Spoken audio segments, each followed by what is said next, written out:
Howdy creeps, it's been a minute and we've got some catching up to do.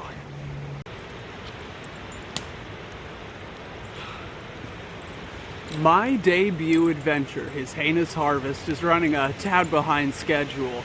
But when attempting something new, one would have to be a fool to expect everything to go according to plan. You see, after my Kickstarter funded, I became so excited, and out of naive ignorance and optimism, I didn't account stretch goals for the time of delivery.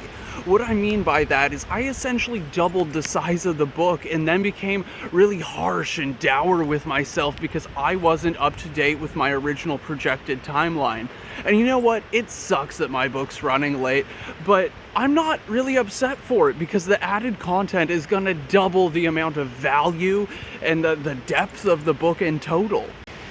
Instead of being realistic, instead of adjusting the timeline, instead of communicating things clearly, I got lost in the woods. I started to lose my mind, and then I needed to find my balls. But I'm finally at a point where things are starting to look up. And I'm not gonna let missing the mark on my intended release date be the defining point of this creative venture. We're gonna turn this ship around. Enough of making everyone wait in line, just waiting for events, waiting for something to happen. You know, the book might be the final destination, but I promise to take you along for the ride, so buckle up and grab your barf bag. It's time to see how the sausage is made. I've got so much skin in this game that I can't imagine not seeing this project to fruition. I have all the materials and support I need to create an adventure that I'm gonna want to run for the rest of my life, and you're in for this ride. We have so much to look forward to, and it all starts right here. But the reality is that every aspect of this book still has work that needs to be done. And I'm kind of sitting at the crossroads between project delivery date as well as fulfilling stretch goals. So I'm gonna need your input to see where we go from here. Join me in the biggest project turnaround you've ever seen. I may be walking slow, but I sure as hell ain't walking backwards.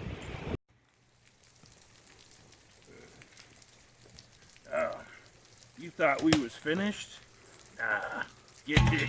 We've got things of import we need.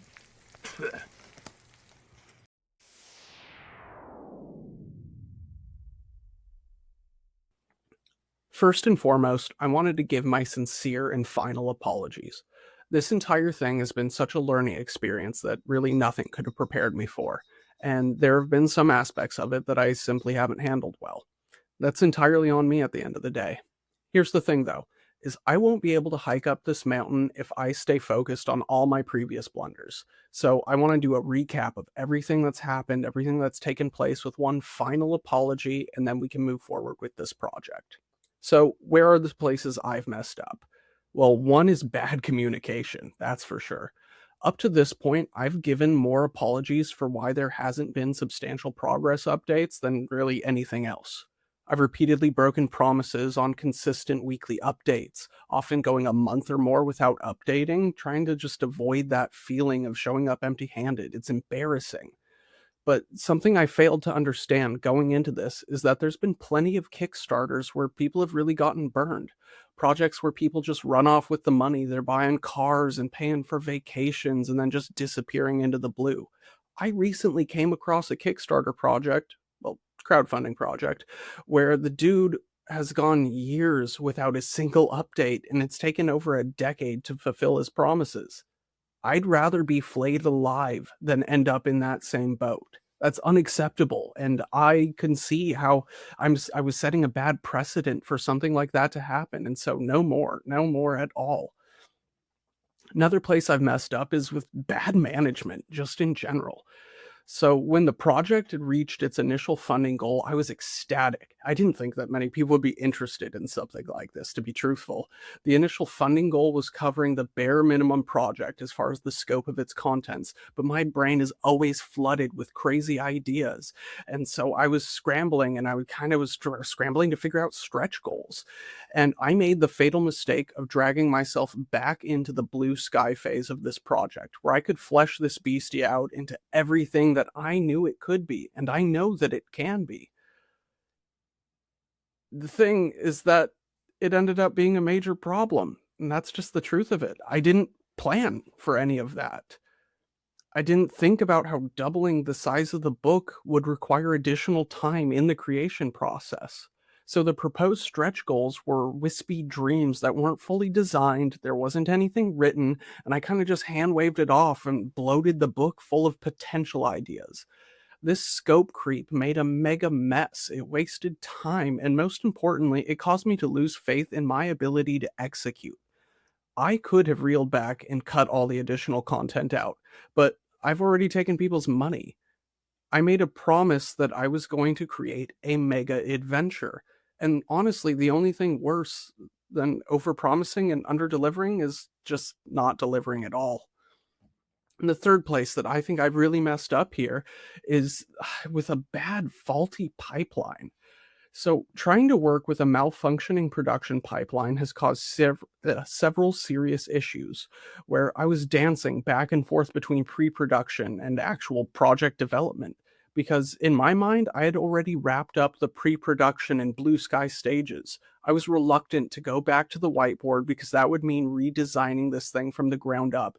And I dreaded that idea. So I kept building things up and tearing it down and building things up and tearing it down and on and on and on. And it just became this Ouroboros, this perpetual cycle where I just kept creating new things and then scrapping things. And it was a nightmare. It was honestly such a mess.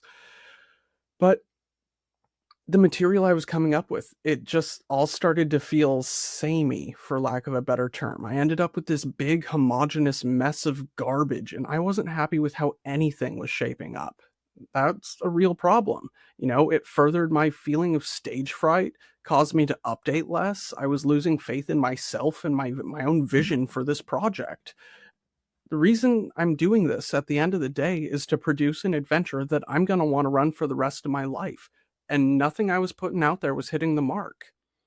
So at the end of the day, I love this project too much to allow the possibility of failure. Even if I don't have much to show for it yet, there's hardly been a day where I haven't worked on this book. I worked through Halloween, through Thanksgiving, on Christmas Eve up until like 4 in the morning, and then on Christmas Day. Finally, we're at a point where I have waded through all that muck, all that gunk, and I've gotten these problems solved.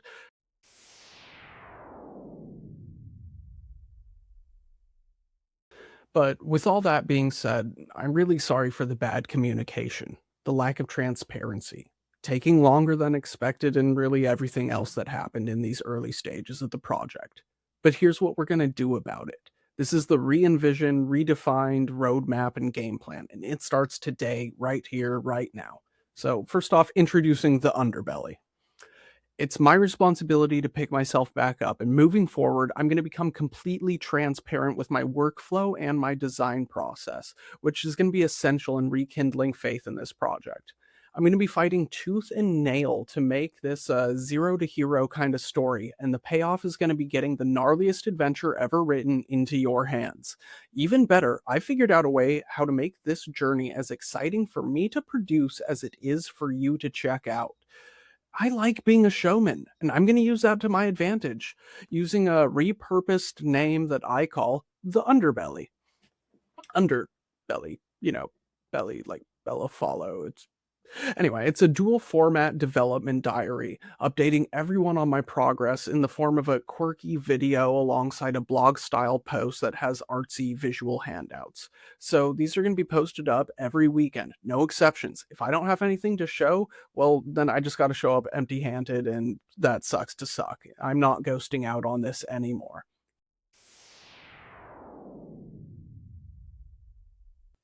I've made plenty of cool artwork. That's kind of my forte. But my process was incredibly inefficient, so I spent a large chunk of December in the classroom working through several courses on character and environmental design. These classes were taught by top dogs of the video game and comic book industries. Now, gaining an understanding of their process has completely changed my mindset on how to tackle a project of this scale, and I'm already seeing major improvements in my workflow and design process. This here is an ideation sheet exploring concepts for enemy units, monsters, and villains belonging to one of the 7 gangs inhabiting the colony of Dripwater. These here are the children of the gourd raised by the Baron himself. You there. Big Boss Ben says that you need to pay him big money, otherwise I have to keep looting these here crystals from around the local populace. Unless you want more of that, you're gonna have to buy our books in the upcoming future, you see.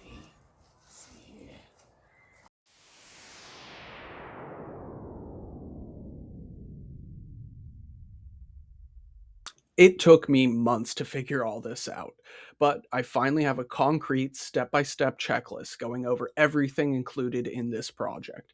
It's been broken down into 9 stages of production. This list covers everything I promised in the core project and those pesky stretch goals.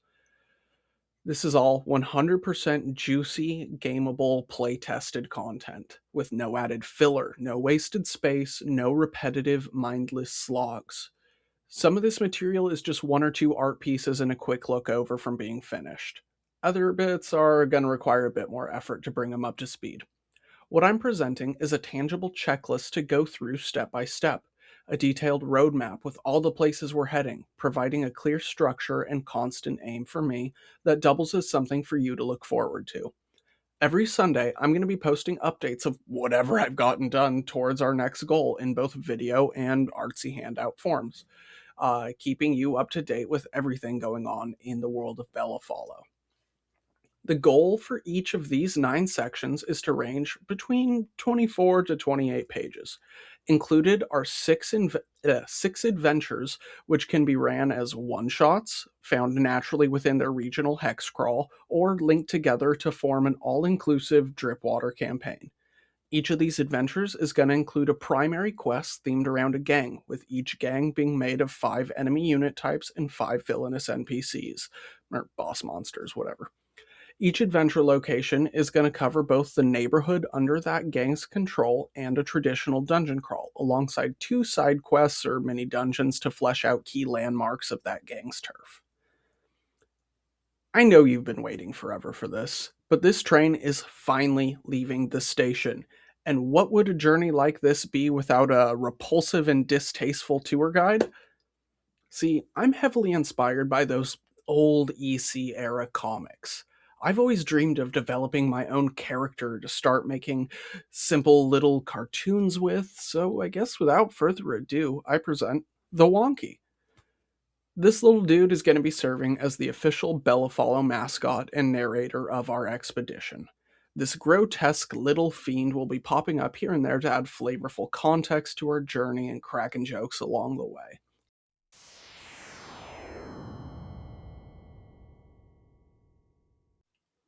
This project is going to take a little bit longer than we all hoped, but I'm not half assing anything. I'm putting every ounce of my effort and being into these pages, determined to deliver an amazing product. This isn't something I'm going to be embarrassed about. Production delays happen. Instead, I'm viewing this as an opportunity to pull the curtain back and get you involved, showing every step of the process every single week. I plan on future updates being a bit more upbeat and cheery, but I felt it was important to pull the rug back and reveal the mess that I'd made, because honesty is always the best way forward. So until next time, thank you for tuning in and cheers.